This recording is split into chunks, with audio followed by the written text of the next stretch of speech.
Finally arrived to my hotel and we're now in Italy. But yeah, stage 5 of the Haute route officially cancelled. No. Stage is cancelled.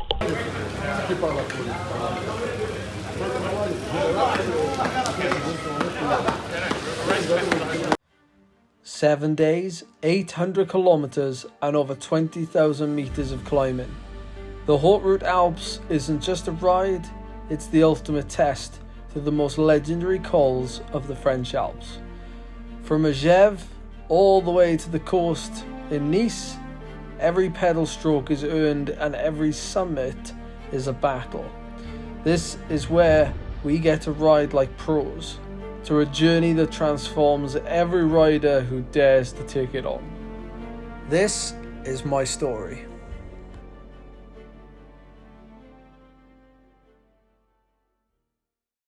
So the penultimate stage is on us, the last big stage of the Haute Route Alps before the final time trial in Nice. 180 kilometers with 3,500 meters of elevation gain, but mainly coming in the first portion of the stage, including the Col de la Lombard and the Saint-Martin climb as well. Now the Lombard was definitely the hardest climb of the day, 20 kilometers at about 7% average, but the first half being the steepest, over 8%. Saint-Martin a lot shallower, 5-6%, but still for over 10 to 15 kilometers. Now let me just quickly catch you up on the state of affairs when it comes to the general classification. I've pretty much got second place sewn up at this point. The gap to third place has been widening most days, and first place also has a fairly large buffer. It's going to be around 13 minutes at this point. Now I know that in order to pull back any amount of time on this stage, I need to be very aggressive, I need to attack early, and I need to make it count. That's exactly what I do, because there's really nothing to lose at this point. Long-time viewers of this channel, and if you've ever followed my racing career, you'll know that actually stage racing has been my strength for the last 5 to 10 years. It slowly developed that way. I became really good at handling fatigue, and I don't really know why, but I just seem to perform better when I am more tired. So on this stage, I channeled my inner Chris Froome when he was in his prime, and when he won the Giro d'Italia with that really long, audacious attack. So I decided to do something similar. We rolled out to Cuneo, and we headed towards the Lombard, which was going to be the first mountain of the day.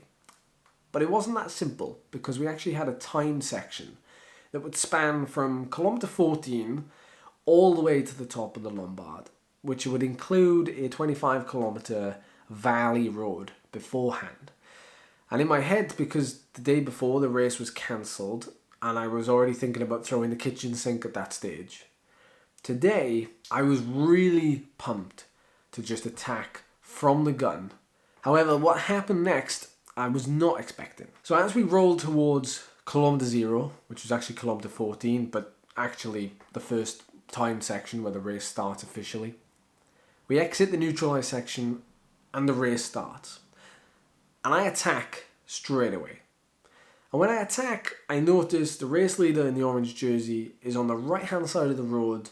He's on the front of the peloton and is probably not expecting an attack to come from myself from behind. And looking back on it, it was the perfect moment for the attack. Because although the attack only lasted 90 seconds, averaging around 400 watts, peaking at 600 watts, was very twisty. It was damp. It was exactly like riding in Wales. As daft as that sounds, it was like riding on my home roads. And that familiarity just gave me just extra motivation to push and to risk a little bit going down this little 2.5 kilometre section just after my attack. So I don't think it was actually the attack initially that caused the separation, but rather this uncertain section directly after it. And I afforded myself a couple of glances and I could see there was a chase from behind. It only looked like the leader was chasing. Every time I looked back, I could see that orange jersey. It was like a 20-second gap, 30-second gap. And then all of a sudden, I looked back on a long straight stretch of road and I couldn't see the group at all. Now this is what I wasn't expecting, because I thought the first attack of the day is probably not the one that's going to work. I would have liked maybe a couple of riders to attack, maybe follow, come with me. We have gained a little bit of momentum as a group together, and then we would have hit the Lombard, and then we would have all ridden, at our own pace. But instead, I now had to do a 25-kilometer effort on my own. Now I was shifting through this valley. I think one thing living in the UK and doing a lot of time trials teaches you, especially when you're younger, is how to ride your bike, and especially how to ride a road bike on undulating terrain and being as aerodynamic as possible. Different to riding a time trial on a time trial bike. And it's also something you need to practice when the terrain is undulating, is how to distribute your energy where it matters the most. And speed is obviously the biggest metric you want to be watching during this period. And the motorbike marshal came up to me during this section of road, and he turned and he said to me, "You've got a kilometre gap between you and the chasers." So I did some quick maths, and I thought, well, it's got to be a couple of minutes at least at this speed, which filled me with extra motivation. Now, getting to the Lombard, I have to say, it was a beautiful part of the world to be riding there, and the climb itself, the Lombard, is probably my highlight of the week, as was the Iseron. But I think the Lombard just pips it for being like the best climb, and the atmospheric nature of the top and the morning light and the autumn colours. It was spectacular. But going up that climb, it took me the best part of an hour, around 300 watts. And I was just really focused on settling into my own pace and not looking back too much. I did afford myself a couple of looks on some of the longer hairpin sections, and I couldn't see anyone behind. So I figured I'm just consolidating the gap that I've built on the flat. Once I got to the top of the Lombard though, and I looked back to see, I could see the leader coming, but the gap was at least a couple of minutes there. And given the fact we'd started the time section together, it meant that I had actually pulled back a fair amount of time. My total time gain over this segment over the leader was approximately 4 minutes. Now, according to Strava, I gained probably 2.5 to 3 minutes in that first valley section. I imagine the impetus came out of the chase and the gap just exploded. On the climb though, we're a lot more closely matched, and therefore I only gained about 30 seconds or a minute over the whole 1 hour climb, which is fairly accurate, representative of what has happened during the week up to this point. This whole section though had put a massive dent in my reserves. I averaged nearly 300 watts for an hour and 45 minutes. Now at the time, I didn't know how large of an effort that was. And now on the descent down into Isola, which was another crack in descent by the way, but freezing cold, I literally just had a bin bag up the front of my jersey, kindly supplied by Alpes cycles, because I didn't have any kit with me. I'd literally carried the bare minimum with me for this stage. I hit the descent, got it done in about 25 minutes, and then I was straight into another time section. Now what was really interesting about today's stage was that the time sections weren't just up the climbs. Nearly all of them involved some kind of high speed or flat valley road. And it was the same with the second segment, because in the lead up to the Saint-Martin climb, there was a fast valley section where I was able to just get as aero as I possibly could. And the first half of the segment was 18 kilometers. I averaged 50 kilometers an hour. I was monitoring my power throughout though, and never doing too much than I felt like I needed to. The name of the game was being aerodynamic rather than trying to put out more power. I figured the Saint-Martin climb would provide me with enough of an excuse to squeeze everything out of myself. The Col de Saint-Martin was 16 kilometers at about 6.5%. This was basically a big ring climb for me. And I love those types of climbs, because you can really just settle and not think about changing gear much and just keep on it the whole time. This climb took me 46 minutes. My climbing speed was just over 1300 VAM. And my power was again close to 300 watts. Now looking back, I'm probably going to call this the best performance of the week for me. I put that down to a few things, like the cooler temperature and the fact that we're now probably around 500 meters above sea level, obviously climbing up to a little bit higher than that, but generally we're a lot lower than what we have been, and in fact probably the lowest we've been since the very first stage in Maget. You can also see that my heart rate is a lot higher than it was earlier this week, but also I think I'm able to push myself a lot more and a lot harder once I've got a bit of fatigue in my legs, and it's taken these 4 or 5 days to get to that point. So where I was really making a difference during this stage was in the flatter, undulating sections in the lead up to the climbs. We were roughly neck and neck on the climbs, in all fairness, and on the Saint Martin I actually lost about 30 seconds to a minute, but because of the section just before it, in the lead-in, we were pretty much neutral, neck and neck over that segment.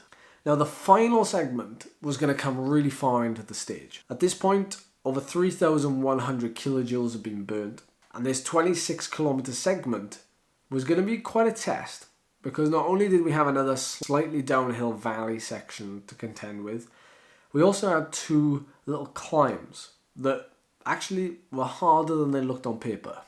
Now my plan for this segment was to treat it like my time trial on the last stage, which is coming up in the next video, guys. Basically what that meant is I was gonna say to myself, this segment could potentially give me more time than the time trial tomorrow. And so I'm going to treat it like it is my final time trial, because it's a longer time trial than tomorrow, and it's also hillier. So there's more of a chance to gain time. Plus it's at the end of the stage, which means there's fatigue to contend with as well, as opposed to the fresh time trial tomorrow.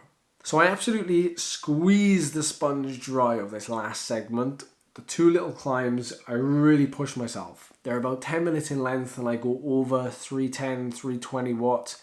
I'm out of the saddle, I'm in the saddle, I'm doing everything I can to get everything out of myself. I'm not gonna lie, these are my absolute favourite types of efforts to do when you're a couple of hours deep into an event or an endurance ride or anything like that, and you've basically just got to give every single ounce of what you got left. And I really love those efforts for some reason. I don't know why. I feel like I can hurt myself a lot more when I get to that point. And it's more of a fight between my head than my body. When I'm fresh, I feel like it's more of a fight with my body. But when I'm fatigued, it's more of a fight with my mind. And I love that. Now, I'd never been to this region before, but the climbs kind of reminded me of like Milan San Remo. Obviously, we're not that far away from that race on that coastline, but like launching into some of these corners, and you know, you're on cliff edges and big drops to your right, and it's just very twisty and good tarmac. It was just really motivating to push yourself on these roads. And so I did get everything out. Like I crossed the line. I was absolutely exhausted. Almost dreading the fact that we now had to ride about 25-30 kilometers back down to Nice, to the finish, the official finish, where the village is, the event village. I was really excited to know what time difference I had made up on this stage. And when I got back, the results came in. I'd gained approximately 5 minutes. I'd taken 5 minutes off the overall lead. And to be honest, that had put like a big dent into the deficit that I was running up until this point, and just left me feeling like if that stage hadn't been cancelled the day before, that we could be sitting in a different position altogether coming into the final time trial. But to be honest, I just had an absolute blast on those roads today, smashing it, like taking great lines on the descents, and just like feeling great. And that was the main thing, like feeling good, especially at the end of the week. It was a big win to be feeling that good. And all that remains now is to end with the time trial, which is essentially a hill climb up the Col d'Ez, just outside Nice. And it's going to be like a 20-minute effort just up that climb.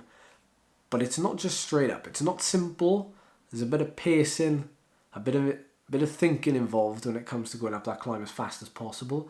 And I'm going to take you through it in that next video. So the summary of the day: 5 hours and 44 minutes of moving time, Normalised power of 256 watts, an average heart rate of 141 and a max of 172.